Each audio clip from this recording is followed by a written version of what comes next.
Hi guys, இந்த மாங்காய் சீசனுக்கு பச்சை மாங்காய் வச்சு ஒரு சூப்பரான மாங்காய் கறி ரெசிபி எப்படி செய்கிறதுன்னு பார்ப்போமா. அதுக்கு முதல்ல எந்த பாத்திரத்தில் செய்கிறீங்களோ அந்த பாத்திரத்தில் 2 பச்சை மாங்காய் குட்டி குட்டியாக கட் பண்ணதை சேர்த்துக்கிறேன். ஒரு பெரிய வெங்காயம் ஸ்லைஸாக கட் பண்ணது, 2 பச்சை மிளகாய் 2 கீரி சேர்த்துக்கிறேன்.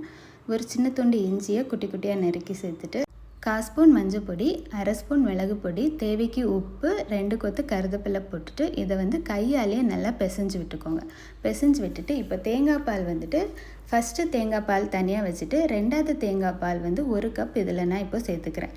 சேர்த்துட்டு இதை நல்லா மிக்ஸ் பண்ணிவிட்டு இப்போ கேஸ் ஆன் பண்ணி இதை கேஸில் வச்சுட்டு கவர் பண்ணி ஒரு 10 மினிட்ஸ் வேக விடுங்க. 10 மினிட்ஸ்க்கு அப்புறமா ஓப்பன் பண்ணிவிட்டு மாங்காய் நல்லா வெந்திருக்கா அப்படின்னு சொல்லி பார்த்துக்கோங்க. நல்லா வெந்துருச்சு அப்படின்னா இப்போ நம்ம ஃபஸ்ட்டு பால் தனியாக வச்சுருந்தோம்ல, அந்த தேங்காய் பால் 1 கப் இதில் சேர்த்துக்கோங்க. சேர்த்துட்டு இதை ஒரு கொதி மட்டும் வந்தால் போதும். ஒரு கொதி வந்ததுக்கப்புறமா இதை தனியாக வச்சுட்டு தாளிக்கிறதுக்கு ஒரு பாத்திரத்தில் 2 ஸ்பூன் தேங்காய் எண்ணெய், இதில் 5 சின்ன வெங்காயத்தை குட்டி குட்டியாக நறுக்குனதை சேர்த்துருக்கேன்.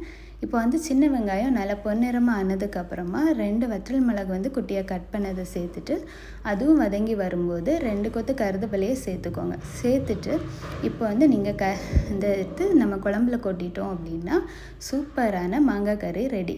இதை நீங்கள் வீட்டில் செஞ்சு பார்த்துட்டு எப்படி வந்திருக்குன்னு சொல்லிவிட்டு எனக்கு கமெண்டில் சொல்லுங்கள். Like, share and subscribe to our channel. Bye guys.